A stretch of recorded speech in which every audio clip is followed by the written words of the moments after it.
नमस्कार मंडळी. गीता रहस्य कर्मयोगशास्त्र भाग 5. धर्म म्हणजे कर्तव्य. समोर येणाऱ्या प्रश्नाच्या सोडवणुकीसाठी त्या प्रश्नाचे आध्यात्मिक विवेचन करणे योग्य ठरते.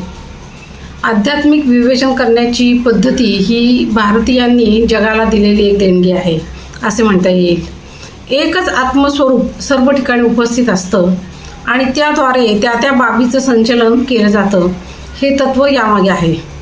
त्यात पुन्हा मनुष्य मात्राला विशेष देणगी अशी की तो घडून गेलेल्या व घडणाऱ्या गोष्टीची संगतवार मांडणी करून काही एका निष्कर्षास येऊ शकतो आणि त्याद्वारे आपण घेतलेला निर्णय कसा योग्य आहे हे सुस्पष्ट करू शकतो. घेतलेल्या निर्णयाचे तो नीतिशास्त्राच्या आधारे समर्थनही करू शकतो.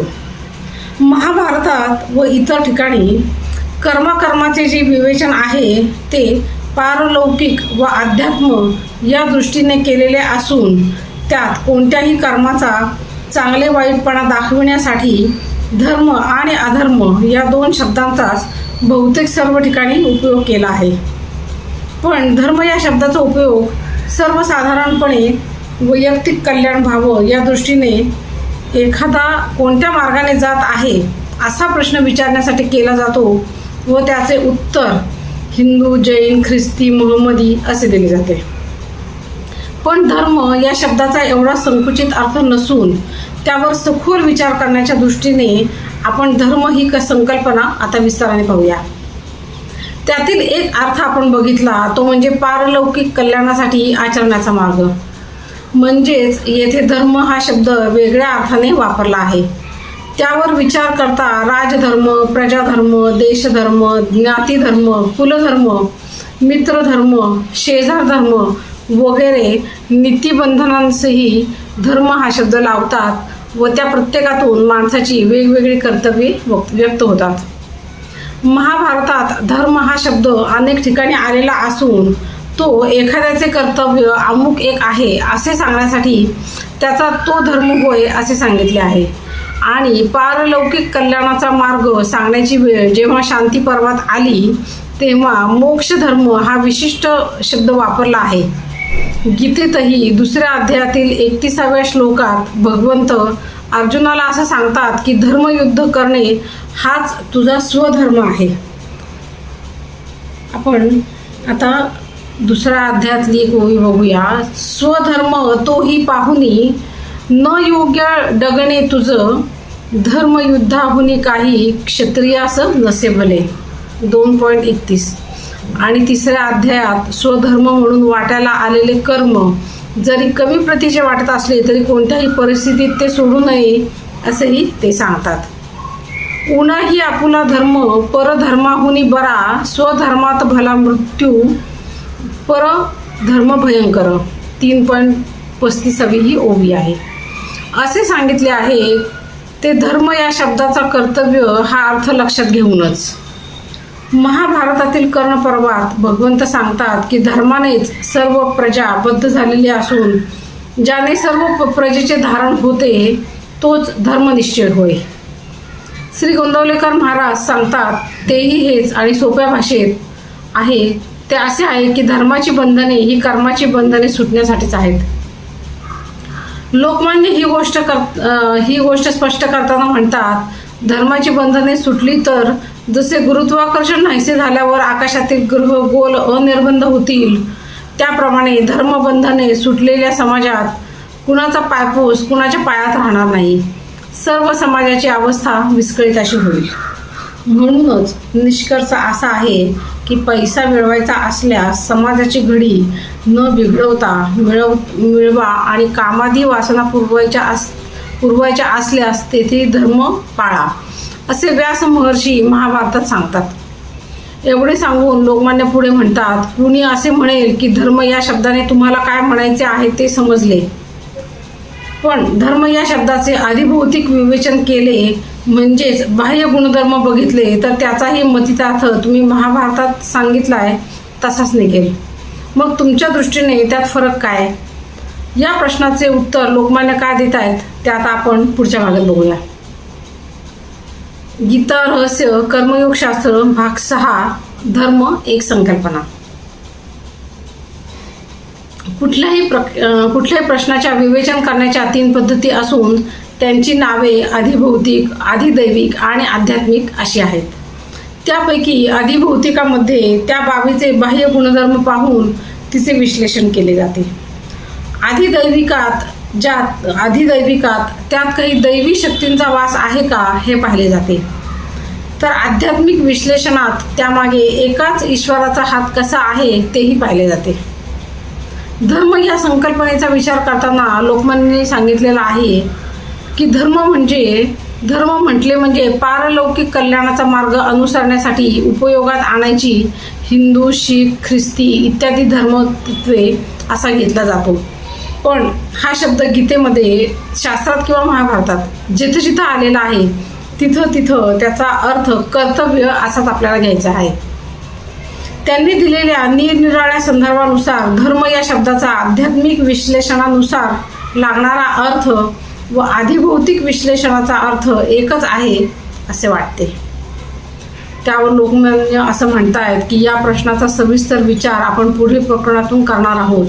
सध्या एवढंच मी सांगतो की समाजाचं रक्षण आणि सुसंचालन हाच धर्माचा मुख्य दृश्य उपयोग आहे, हेच खरं आहे. परंतु आपल्या शास्त्रानुसार आत्मकल्याण हे परमसाध्य आहे आणि आमच्या आत्मकल्याणाच्या आड धर्माची वर सांगितलेली दृश्य तत्वे म्हणजेच कर्तव्ये येत असतील तर तीही आम्हास नकोत. येथे एक गोष्ट लक्षात येते ती म्हणजे आत्मकल्याण साधण्यासाठी आध्यात्मिक विवेचनाने घेण्यात येणारा निर्णय हाच सर्वश्रेष्ठ असतो. तेव्हा अधिभौतिक विवेचनाच्या माध्यमातून धर्म म्हणजे कर्तव्य असा लावलेला अर्थ आध्यात्मिक दृष्ट्या कसा बरोबर आहे ते आता लोकमान्य सांगत आहेत. ते म्हणतात की या जगातील व्यवहार कसे करावेत या महत्त्वाच्या विषयावर आमच्या शास्त्रकारांनी ज्या शास्त्राच्या आधारे विचार केला आहे ते कर्मयोगशास्त्र आध्यात्मिक मोक्ष ज्ञानाला सोडून असणे शक्यच नाही. म्हणून आमच्या आध्यात्मिक उन्नतीला जे कर्म अनुकूल ते पुण्य, धर्म किंवा शुभ कर्म असे आम्ही समजतो. जगातील व्यावहारिक कर्म आणि व्यापार जगाच्या दृष्टीने अनुकूल आहेत ना याबद्दल जरी विचार होत असला तरी त्याबरोबरच ही कर्मे किंवा व्यापार आत्म्याच्या कल्याणास अनुसरून आहेत की नाही हाही विचार आम्ही करत असतो. मी आपले हित सोडून दुसऱ्याचे का भले करू असे अधिभौतिक विचार करणारा म्हणू शकतो. पण आमच्या शास्त्रकर्त्यांची म्हणजेच आध्यात्मिक विचार करणाऱ्यांची दृष्टी याच्याही पलीकडे पोहोचलेली आहे आणि त्या व्यापक आध्यात्मिक हिताचा विचार करूनच कर्मयोग शास्त्रावर महाभारतात भर दिलेला आहे. गीतेत वेदांताचे निरूपण एवढ्यासाठीच केलेले आहे. मनुष्याचे आत्यंतिक हित किंवा सद्गुणांची पराकाष्ठा हे परमसाध्य कल्पून त्यानुसारच कर्माकर्म विवेचन केले पाहिजे. याला प्राचीन ग्रीक पंडित ॲरिस्टॉटल, जर्मन तत्त्वज्ञानी कांट यांनीही मान्यता दिलेली आहे. हे सांगायचे कारण म्हणजे आजकाल इंग्रजी शिक्षण घेणाऱ्यांना आपले आध्यात्मिक विचार आणि परकीयांनी मान्य केलेलं त्यांचं प्रभुत्व याची माहितीच दिली जात नाही. भारतीय युद्धात पृथ्वीने गिळलेले रथाचे चाक उचलून वर घेण्याकरता कर्ण रथाखाली उतरल्यावर अर्जुन आपला वध करू इच्छित आहे हे पाहून शत्रू निशस्त्र असताना त्याला मारणे हे धर्मयुद्ध नव्हे असे कारणाने त्याला सांगितले. त्यावर भगवंतांनी द्रौपदीचे वस्त्रहरण किंवा सर्वांनी मिळून केलेला एकट्या अभिमन्यूचा वध इत्यादी मागच्या गोष्टी काढून त्याला तेव्हा कोठे गेला होता राधासुता तुझा धर्म असे विचारले होते. थोडक्यात धर्म या शब्दाचा आध्यात्मिक विवेचनातून लावलेला अर्थ कर्तव्य असाच होतो. समाज धारणेकरता शिष्टाने घालून दिलेले आणि सर्वसंमत झालेले नीतीचे नियम ते या दृष्टीने धर्माचे नियम होत.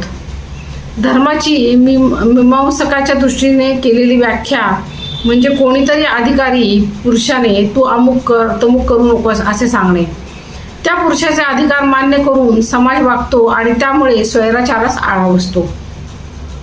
तेव्हा धर्म या शब्दाला आपण सर्वसामान्य समजतो तेवढा एकच ढोबळ अर्थ नसून आपल्या अध्यात्मशास्त्राच्या आधारे आपण धर्म ही संकल्पना कर्तव्य या अर्थाने समाज एकत्र ठेवण्यासाठी असलेली एक संस्था या अर्थाने किंवा एखाद्या अधिकारी व्यक्तीचे आज्ञापालन करणे या अर्थाने आपण बघितल्या. पण काही प्रसंगात या आधारे काय करावे किंवा काय करू नये याचा निर्णय करता येत नाही.